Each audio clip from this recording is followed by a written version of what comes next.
말씀은 성탄절, 성탄과 재림에 대해서 말씀으로 은혜를 나누겠습니다.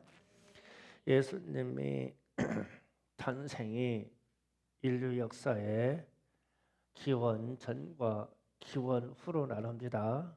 그래서 BC, AD 몇 년 이런 식으로 표현을 해요. 그리고 그리스도의 탄생 후에 전 세계가 서기 몇 년 이거를 전 세계가 사용하고 있어요. 그러니까 예수님의 탄생이 역사와 시간의 분기점이 됐어요. 그러면 또 한 가지를 생각해야 돼요. 예수님이 재림하시면 지금 세계를 이전의 세계와 영적인 이후의 세계로 완전 분리돼요. 이 어마어마한 예수님이 역사 속에 시간 속에 개입만 하시면 모든 역사의 분기점이 싹 다 바뀌어요. 재림하시면 어마어마하게 바뀔 겁니다. 그런데 이제 예수님의 탄생을 그래서 누가복음 2장 13절에서 이렇게 표현하는 거예요.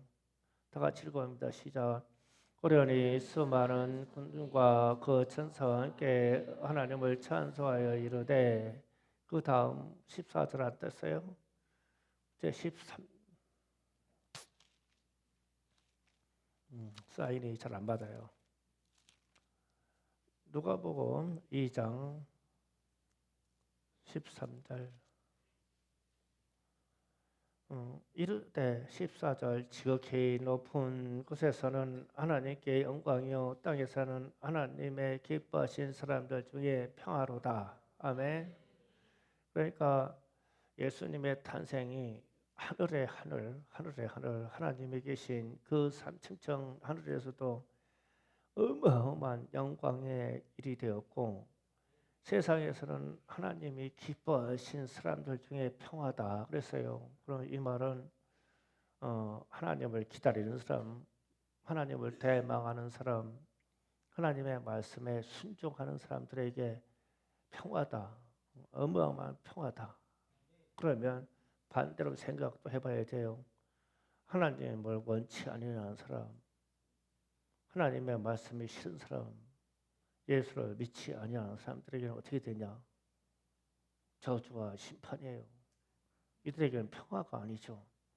그러면 우리가 예수님의 탄생을 왜 이렇게 좋아하냐면, 하나님과 우리 사이의 평화고, 우리와 이웃과 이웃 사이의 평화고, 믿는 사람들 사이의 평화이기 때문에. 세상은 뭐로 가요? 성탄절, 성탄 이브라면 쾌락으로 가죠. 먹고 마시고 놀고 가잖아요. 우리는 하나님께 예배하면서 평화로 갑니다. 믿는 사람들의 표적입니다. 그런데 이 세상은 예수님이 탄생하는 것을 그렇게 환영하지 않았어요. 그래서 요한복음에서는 예수님의 탄생을 이렇게 기록합니다. 요한복음 1장 9절에서 13절 보시겠습니다. 다 같이 합독합니다. 시작. 참빛 그 세상에 와서 각 사람에게 비추는 빛이 있었나니, 그가 세상에 계셨으며 세상은 그로 말미암아 지은 바 되었으되 세상이 그를 알지 못하였고, 자기 땅에 오매 자기 백성이 영접하지 아니하였으니, 영접하는 자 곧 그 이름을 믿는 자들에게는 하나님의 전능되는 권세를 주었으니, 이는 혈통으로나 육정으로 사람의 뜻으로 나지 아니하고 오직 하나님께부터 난 자들이라. 아멘. 예수님께서 당신이 지은 땅 창조한 세계로 오셨는데 자기 백성들이 영접하지 아니하였다 기록하였어요. 영접하지 아니하였다. 그러나 예수를 영접하는 자들에게는 하나님의 자녀가 되는 권세를 주셨고, 그리고 이들은 하나님의 뜻대로 하나님께도 난 자들이기에 영적으로 거듭난 자들이다라고 표현을 합니다. 그래서 성경의 요한은 예수님이 나셨던 사건을 잘 알아요. 그런데 세상은 예수님을 영접하지 아니하였다라고 기록해요. 그러면 이 말씀도 사실이겠죠. 그래서 제가 그런 생각해봤어요. 옛날 이야기, 우리나라의 옛날 신화 같은 이야기가 있죠. 할미꽃 이야기가 있죠. 제가 대충 얘기할게요. 어떤 할머니가 두 손녀를 키웠어요.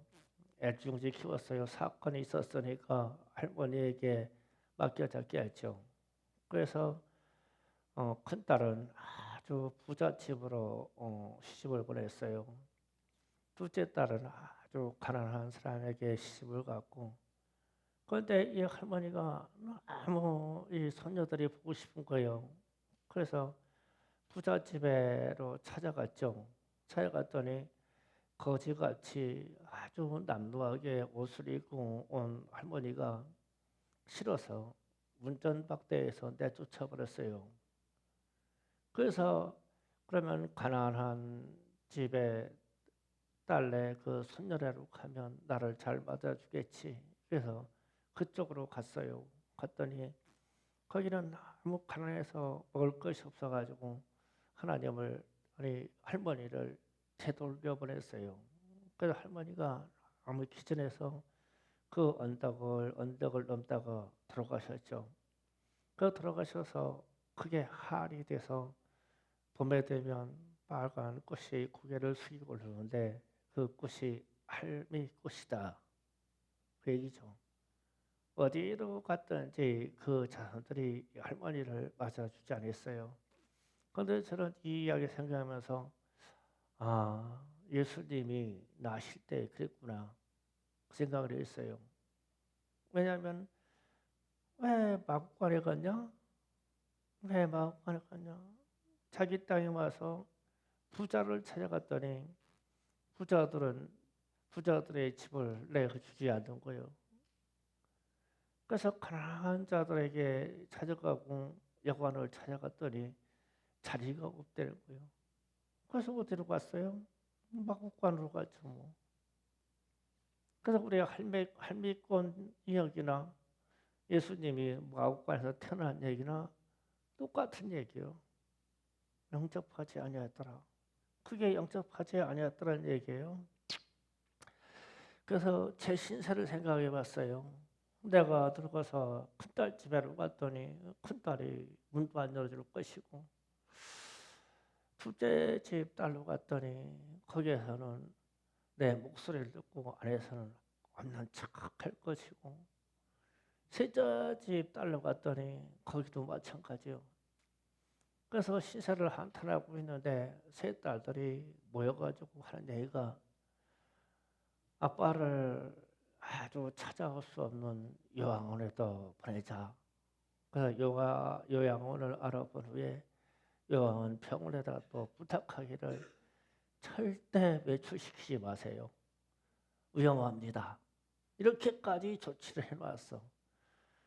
그래서 내가 늙어서 이제 딸네 집에 가고 싶어가지고 나올래야 나올 수도 없고 도망할래야 도망할 수도 없어.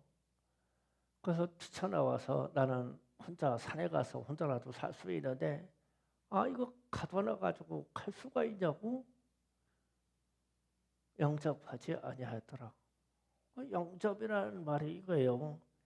인간적으로 사람의 관계에서 누가 태어나든 누가 늙어 죽어가든 내 사람이라고 내게 소중한 사람이라고 받아들이는 게 영접이잖아요. 그런데 예수님이 이 땅에 태어나는데 영접하였다, 막 환영하였다, 막 이런 얘기는 성경에 없어요. 마국간에서 태어났대요. 그게 평화라고요. 그런데 우리는 세월이 훌쩍 지나서 지금은 우리가 잔치를 베풀고 예배도 드리고 찬송도 드리고 그런 거죠. 그 당시에 태어나지 않은 것이 천만다행이에요. 그렇잖아요. 그때 당시 때면은 찾지 않는 그 백성 속에서 묻어서 살면 나도 안 찾을 거 아니에요. 그게 뭐 귀하냐고. 예수가 지금이나 예수가 구원자이고 우리를 이끌어 가시는 분이라고. 나의 전부라고 고백하고 사는 거죠. 그래서 이 시대에 태어난 것이 천만다행이고, 그래서 제가 세상 사람들의 이야기가 이게 할미꾼 이야기나 제 이야기나 예수님이 마구간에 태어난 이야기나 이게 세상 이야기 같지만, 실제로 우리 주님은 이 땅에 오실 때 누구도 반갑게 맞이해서 어디에다가 모시고 집 한 칸, 방 한 칸 내줄 수 있는 그런 여유가 있는 세상에 못 오셨어요. 자비가 없는 세상으로 왔죠. 그래서 마국간에서 태어난 거예요. 우리는 이런 사실을 직시해야 돼요.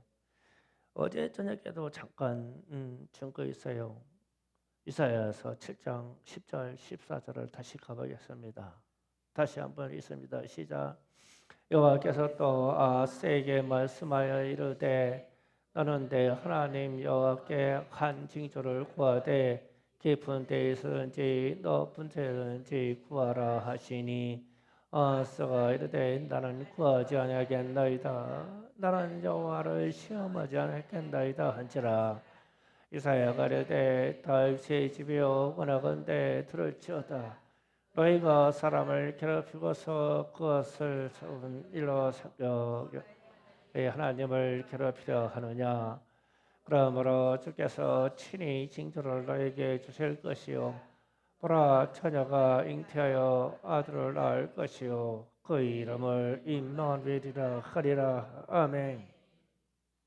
예수님의 탄생에 대한 이야기를 이사야 선지자를 통해서 예언을 하셔 말씀하실 때 아하스 왕의 이야기를 들어서 말씀하시면서 이래요. 나는 하나님께 구하지 않겠습니다. 나는 하나님을 원하지도 않습니다. 나는 하나님께 기도하지도 않겠습니다. 나 하나님께 매달리지도 않겠습니다. 그래서 이사야 선지자가 대누에 사는 말이 이 백성들도 괴롭게 하고 하나님도 괴롭게 할 것이냐 이랬어요. 그러니까 하나님이 이 땅에 오셔서 친히 우리를 통치하시고 우리를 구원하시든지 우리를 심판하시든지 어떤 역사를 일으키는 것을 나는 원치 않습니다라는 얘기예요. 그러면은 예수님이 탄생할 때 임마누엘로 탄생할 때 이런 세상으로 오시겠죠. 그래서 예수님 당시에 대제사장이든 그 사이에 있는 아주 지도자급에 있는 사내들이든 이런 사람들이 역사의 일과 그들이 통달하고 있는 구약 성경의 말씀들을 알고 있음에도 불구하고 우리에게는 그리스도가 필요합니다. 메시아가 필요합니다. 하나님이 필요합니다. 이것을 구하지 아니했어요. 아하스가 말한 이야기처럼. 그래서 우리 주님이 그냥 일방적으로 오신 거예요. 이 땅에. 자기 땅에 오신 거예요. 그래서 요한복음에서는 그 말씀을 자기 땅에 오매 자기 백성들이 영접하지 아니하였다라고 기록한 거예요. 아무도 구하지 않았어요. 그런데 하나님이 그냥 오셨어요. 친히 오셨어요. 그런데 친히 오셨을 때 오늘 말씀처럼 위로가 되는 것은 이런 사람들이 있어서 위로가 되는 거예요. 오늘 마태복음에서 등장하는 요셉이라는 사람들의 이야기예요. 마태복음 1장 19절을 잠깐 다시 읽어볼게요. 요셉의 이야기를 다 같이 읽습니다. 시작. 그의 남편 요셉은 의로운 사람이라 그를 드러내지 않냐고 가만히 끊고자 하여. 아멘. 이 말이 무슨 말이냐면 유대인들에게는 약혼을 하면 이미 부부로 인정합니다. 합당한 결혼식 절차만 남아 있는데 이미 그때부터 갈라서서는 안 될 그런 약조로 갖고 있어요. 이게 약혼입니다. 우리는 약혼에다가 쉽게 파혼할 수가 있는데 유대인들 사이는 그게 아니에요. 그런데 요셉이라는 남자가 어느 날 보니까 자기하고 정혼한 이 여인이 잉태했다는 거요. 그게 잉태한 게 뭐 하나님을 만나서 잉태했던 뭐 다른 남자를 만나서 잉태했던 아니 여자가 나하고 결혼하게 한 여자가 잉태를 한 거예요. 그러면 이게 얼마나 큰 파급이냐면 먼저 지역에 있는 공회에다가 얘기하면 재판이 열리면 무조건 이 여자는 처형입니다. 죽여요. 뱃속에 있는 아이까지 함께 죽여버립니다. 그게 돌로 쳐 죽인다는 뜻이에요. 돌로 집어던져 가지고 가늠한 여인이 아기까지 가졌다고 그냥 무자백에 처형해요. 그런데 이런 상황에서 이 요셉이라는 사람이 상당히 지금 신중한 것을 지금 얘기하는 거예요. 또 한 가지는 그렇게 죽을 수 있는데 만약에 그렇다고 결혼한 것처럼 이 아내 될 약혼한 여인을 데려오면 호적하거나 친척 집에 인사하려고 하면 문제가 돼요. 결혼식을 안 올렸잖아요. 약혼만 했을 뿐이에요.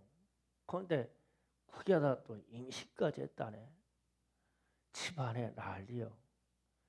그래서 호적하러 베들레헴이라고 하는 다윗의 동네를 가면 요셉의 친인척들이 많이 있단 말이에요. 내 호적지에 가면 우리 친척들이 살아요. 우리 핏줄들이 삽니다. 거기에 가서 호적하러 왔다고 의탁을 못하는 거예요. 못 가요. 그래서 갈 데가 더 없어진 거예요. 그러면 또 파혼을 할 경우에는 임신한 여인이 아이를 출생하고 살 수 있는 방편이 없어요. 지금도 미혼모나 이런 사람들은 상당히 사회적으로 힘들게 살죠. 그때 당시는 다 하죠. 더더나 처녀가 아이를 낳아가지고 나 애 낳았다고 하네. 세상은 그게 성령으로 잉태한 건지 하나님이 오신 건지 아무 상관없어. 자기들의 관심과 그들의 법도로만 처리하면 되니까 이런 세상이야. 그러면 이거를 드러내자니 그렇고 안 드러내자니 그렇고 그러니까 가만히 끊고자 하였다는 거예요. 이게 요셉이 가지고 있는 심령의 의로움이야. 의로움. 그럼 이런 게 뭐냐면 사람이 신중하고 생각이 깊고 내가 억울한 게 아니라 마리아를 살려주고 싶어. 그러니까 타인에 대한 의지로 생각하는 거예요. 나야 이렇게 살도 저렇게 살아도 사는데 이 여인을 내가 두면 어떡하냐. 이렇게 하면 죽고 이렇게 하면 죽고 이렇게 하면 살 길 없는데 어떡하냐. 그래서 고민을 하는 거예요. 그런데 그 고민을 하나님이 보셨어. 마태복음 기록이 그 얘기예요. 그래서 주님이 친히 오셔가지고 하나님 오셔가지고 이 사려 깊은 요셉에게 그를 데려올 것을 두려워하지 말라. 그는 성령으로 잉태한 것이니 그가 아들을 낳을 것인데 자기 백성의 죄에서 구원할 자이며 그가 하나님의 아들이 될 것이다. 야, 이 응답을 받는 거요.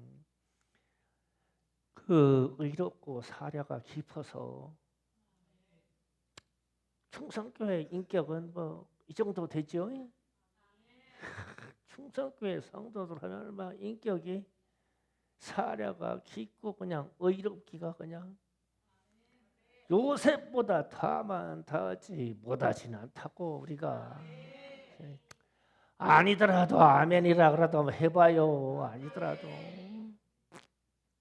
그래서 하나님 입장에서는 마리아와 이 아이를 요셉에게 맡길만 한 거예요.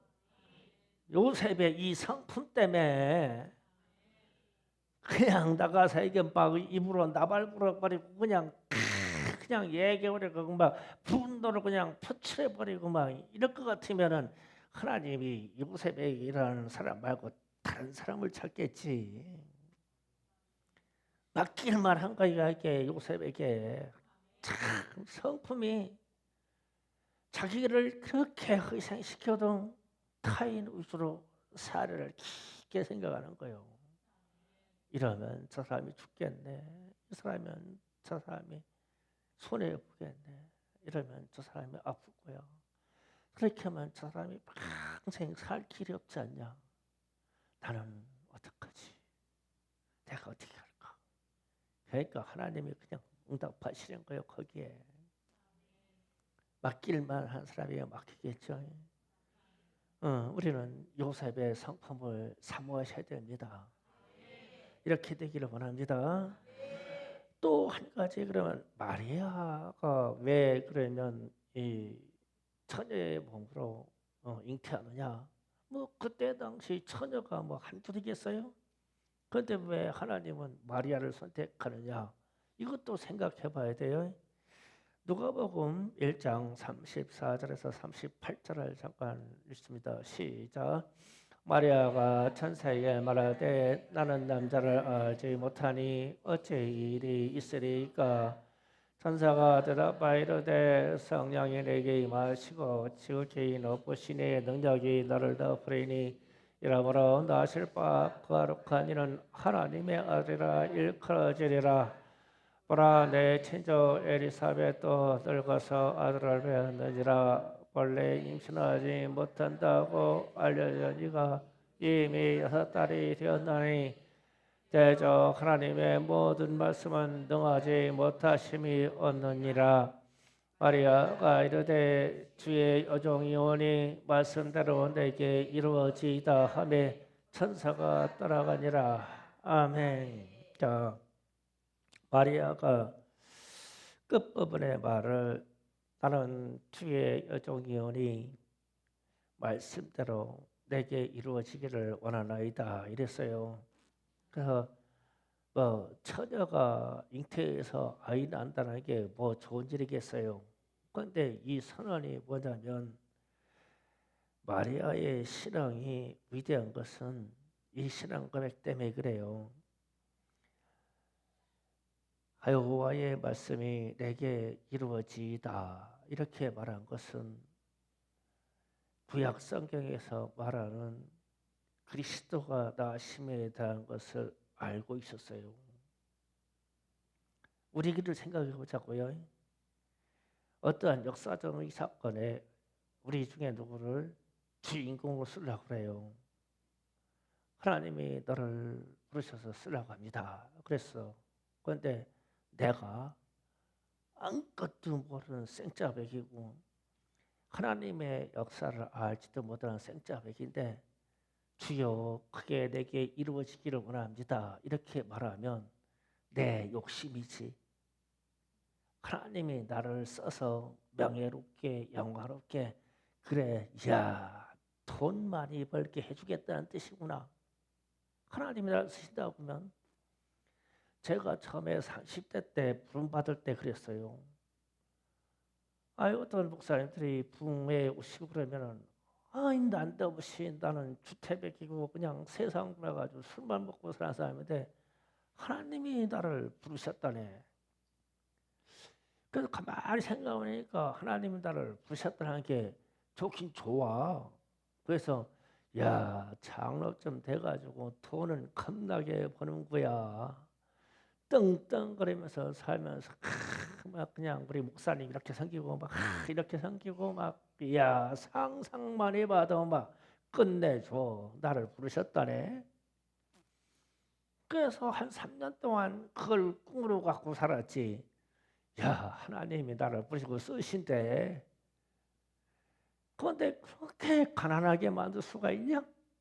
돈은 뭐 돈 얘기하면 뭐 돈은 있지도 아니여. 그게 있을 수도 없고 없어. 그러면서 어느 날 탁 가면서 성경을 일독을 하게 되고 새벽 예배를 드리다 보고 그러니까 하나님이 나를 부르시는 이런 뜻은 그게 아니네. 그래서 주님 그러면 제가 제 인생을 바꾸고 주님의 뜻하신 바의 길을 가겠나이다. 가가지고 두 손 들고 두 발 다 들었어. 그래가지고 그 길을 갔죠. 가가지고 이 길을 가면서 지금쯤 내가 고백하는 것이 무슨 말이냐면 주님의 뜻이 내게 이루어지기를 원합니다. 주님의 뜻대로 나를 좀 써주시고 주님의 뜻대로 우리 충성께를 써주옵소서. 이러죠. 그러니까 주님의 뜻대로 내게 이루어지기를 원하이다. 나는 주님의 여종이오니 하나님의 말씀대로 내게 이루어지기를 원하나이다. 이 말은 내가 주님의 뜻을 꿰뚫어 보지 못하고 있을 때는 내 욕망과 내 명예와 내게 있는 갖고자 하는 그 욕망으로 내게 이루어지는 줄 알아. 그런데 그게 이루어지기를 원하나이다. 그러면은 이 여인에게 이 젊은 처녀에게는 하나님의 능력으로 아이를 잉태하는 일이잖아. 지금 천사한테 그걸 들었잖아. 그런데 내가 하나님의 아들을 잉태한다는 게 성경에서 메시아가 오심을 계속 말씀하셨어. 우리 조상들의 계보, 우리 조상들의 계보는 제사장들의 계보야. 우리 아버지, 할아버지 대대에 이런 이 조상들이 계속 이 메시아가 오신다고 우리 아버지부터 교육해가지고 나도 그걸 듣고 배웠어. 배웠는데 야, 지금 이 시대에 나한테 그게 이루어진다네. 천사가 와서. 그러니까 주님, 나는 여종이오니 그 말씀대로 내게 이루어지기를 원하나이다. 이랬어. 그러면 수많은 세상의 수많은 여인들 중에 마리아가 하나님의 보시기에 합당한 여자인 거요. 그 시대에 가장 합당한 여자요. 남자로서는 요셉이 가장 합당한 사람이고 그때 당시 남자가 요셉 하나밖에 없었겠냐고. 그때 당시에 하나님을 믿는다고 그렇게 의지하는 사람이 요셉 하나뿐이었겠냐고. 다 권세를 갖고 싶고 다 제사장이 갖고 싶고 다 왕이 되고 싶고 다 뭐가 되고 싶고 이랬지. 그런데 요셉은 성품 자체가 의로운 사람이야. 타인을 생각하기에 아주 적합하게 의로운 사람이야. 하나님이 그걸 다 그냥 보고 계셨어. 야, 쟤는 예수를 갖다 쟤한테는 맡길 수 있어. 성품이 참 가난하긴 한데 딱이 왔다. 하나님의 아들을 잉태시킬 여인을 찾았어. 그런데 마리아가 딱이었다. 아는 거나 하나님의 말씀을 이해하는 거나 이 처녀의 몸으로 잉태해서 인생의 구비를 넘어가야 될 이것을 저는 하나님의 뜻을 이루기 위해서 자기를 헌신시킬 여자예요. 아주 하나님이 보시기에 그 암흑의 시대에 딱 이 둘이 그냥 하나님의 마음에 쏙 들어버린 거예요. 그래서 그리로 가는 거예요. 그래서 우리 주님 예수님 이렇게 탄생을 해요. 이해가시죠? 네. 아무도 구원자인 예수가 오라고 구하지 않는 시대에 하나님이 일방적으로 오는데 일방적으로 올 때에 꼭 그 사람이 꼭 그 여자가 거기에 있는 거예요. 그래서 예수님이 탄생하는 거예요. 이게 역사예요. 그래서 전체적인 성경의 기록에서는 우리 주님을 영접하는 자가 없었더라. 그는 부잣집에서도 밀려나서 그리고 가난한 사람들에게도 물려나서 그러면 공동으로 살 수 있는 여관에서도 물려나서 마을과로 갔더라. 아무도 이 만삭이 된 여인에게 자비를 베풀어 줄 수 만한 그런 사회적인 분위기가 전혀 없는 거예요. 만약에 우리 집에 만삭이 된 여인이 와서 하루 묵어가기를 청한다면 내 잠자리라도 내 침대라도 내줘야지. 우리는 그럴 의향이 있죠. 그렇게 하는 거예요. 근데 그때 당시에는 그렇지 못했어. 원하지 않았어. 그래서 역사의 기록은 그러죠. 예수님이 낮아지고 낮아져서 낮은 대로 그러면 낮은 대로 낮아서 비하라고 그래요. 낮춰서 이 말은 사람들에게서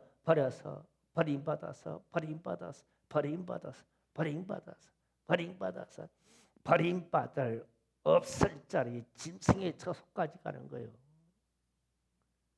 그래서 하나님이 자기 땅에 오심에 영접하는 자가 없었더라라고 하는 거예요. 그런데 이 사실을 알고 오늘 말씀 듣는 여러분이 야, 예수 영접하는 일이 대단한 일이네. 깨달았다면 성공인 거야. 깨달았다면 엄청난 성공이죠. 그래서 여러분에게 이 신앙이 있기를 원합니다. 그러면 이 말씀을 붙잡고 여행을 미래로 갑시다. 이제 미래로. 과거 일은 제가 안 했어요. 미래로. 미래가 어떤 미래냐면 주님이 다시 오신다고 그랬어요. 사도행전 1장 11절 말씀 좀 잠깐 봅니다. 다 같이 읽습니다. 시작. 사도행전 1장 11절 시작. 이르시되 갈릴리 사람들아 어찌하여 서서 하늘을 쳐다보느냐. 너희 가운데서 하늘로 올려지신 이 예수는 하늘로 가심을 본 그대로 오시리라 하였느니라. 아멘. 자, 이 말씀에 이분 예수님이 이 땅의 모든 사역을 마치시고 부활 승천하셨는데 구름 속으로 올라가신 그 모습 그대로 오신다고 그랬어요. 그러면 이 말씀 그대로 돼요. 성경의 말씀이 그대로 돼. 그러면은 이런 생각을 해요. 자, 역사의 카트가 있어요. 자, 역사의 카트를 나갑니다. 아하스 왕 때로 갑니다. 아하스 왕 때가 가는데 아하스 왕이 나는 하나님께 구하지 않겠소. 하나님이 무슨 기색이라도 베풀어 줄게. 아니요, 나는 하나님한테 구하지 않겠소. 하나님을 시험하지 않겠소. 나는 하나님이 필요하지 않습니다. 나는 구원자가 필요가 없습니다. 이랬어. 그러고 나가지고 한 카트로 넘어가지고 예수님이 탄생하는 그날 밤 며칠간을 베들레헴에서 이 배회를 했어요. 요셉하고 마리아가 그날 밤에 자기 친척 집에로 갈 수도 없는 상황이라서 갈 수도 없어. 부자 집에 가도 방을 내줄 집이 없어. 가난한 사람들에게 가도 내줄 집이 없어. 여관에 가자니 내가 돈이 없어. 그래서 아무도 이 구하지 않는 이 백성 속에서 낮아지고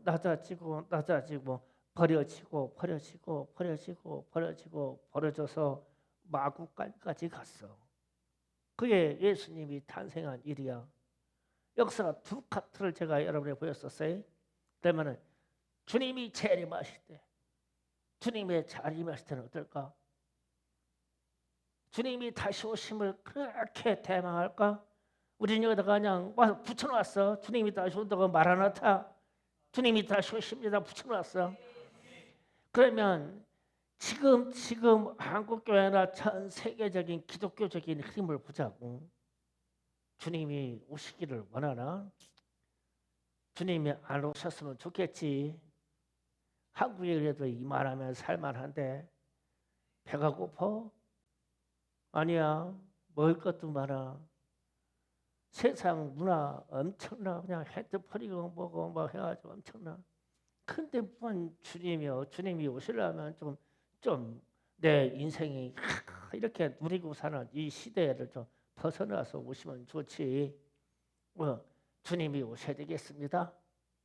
이것을 대망하고 구하는 자가 있겠냐? 수도 안 구했어. 나는 하나님께 구하지 않겠습니다. 하나님을 시험하지 않겠습니다. 예수님이 탄생하는 밤에도 아무도 구하는 사람이 없었어. 그냥 요셉하고 마리아만 알고 있어. 하나님의 말씀이 이렇게 내게 이루어진다고 이걸 알고 있어. 그러면 주님의 재림 때도 그러지 않겠냐는 거예요. 재림을 기다리는 사람에게 주님이 내가 저 사람으로 가야 되겠어. 주님의 재림을 기다리는 교회에게 내가 저 교회로 가야 되겠어. 주님이 이 땅에 다시 온다면 그렇게 오시지 않겠어요? 아이, 구하지도 않아. 주님의 재림에 대해서 관심도 없어. 안 오시면 좋겠어. 그게 그냥 성경에 써있는 얘기지. 주님이 다시 오시냐? 관심도 없어. 구하지도 않아. 시험할 것도 없어. 찾아볼 이유도 없어. 그럼 그 교회에 주님이 가시겠냐고. 그 교회에는 심판을 하셔야 되지. 주님 오셔서. 그러면 누구에게로 가냐고. 누구에게로. 요셉과 같은 사람, 하나님의 말씀이 이루어지기를 원하는 마리아에게 같은 사람에게 주님이 오시기 시작했어요. 재림 때도. 구약 성경도 그렇게 기록되었잖아. 메시아 그리스도가 오신다.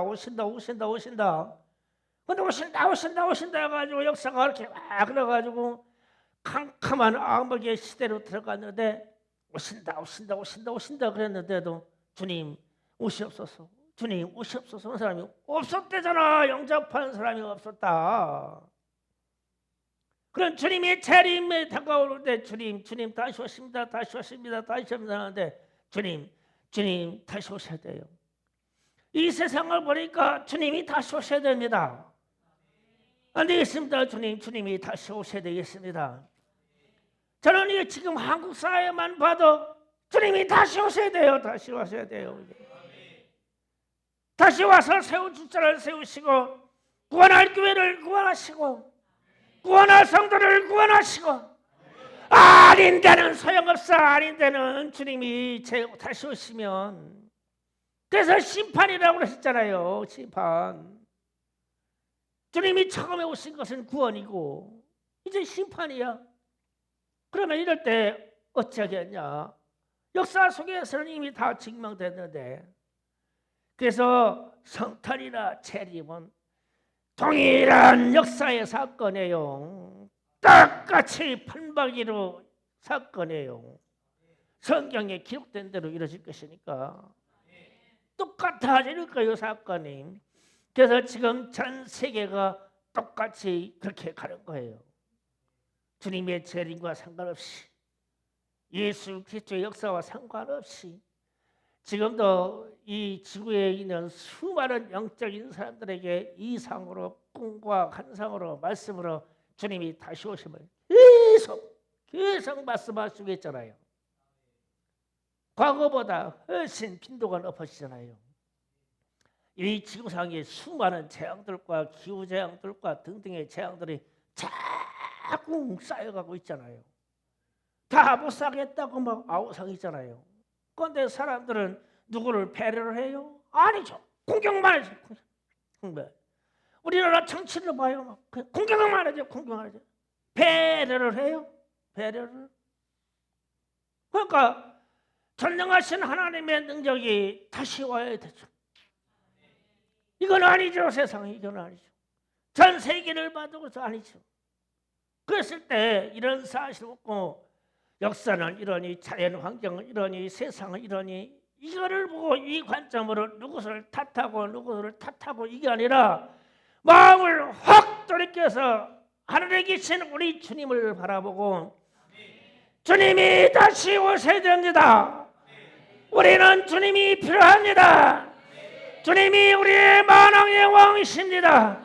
이 마지막 세대를 구원하실 분이 주님이십니다. 이 땅의 마지막에 심판하실 분이 주님이십니다. 주님, 나는 그분 주님을 기다립니다. 이게 우리의 신앙의 고백이고 이것이 성탄이고 이것이 주님의 재림입니다. 이 신앙을 갖기를 주의 이름으로 축원합니다. 주여 삼창하고 기도합시다. 주여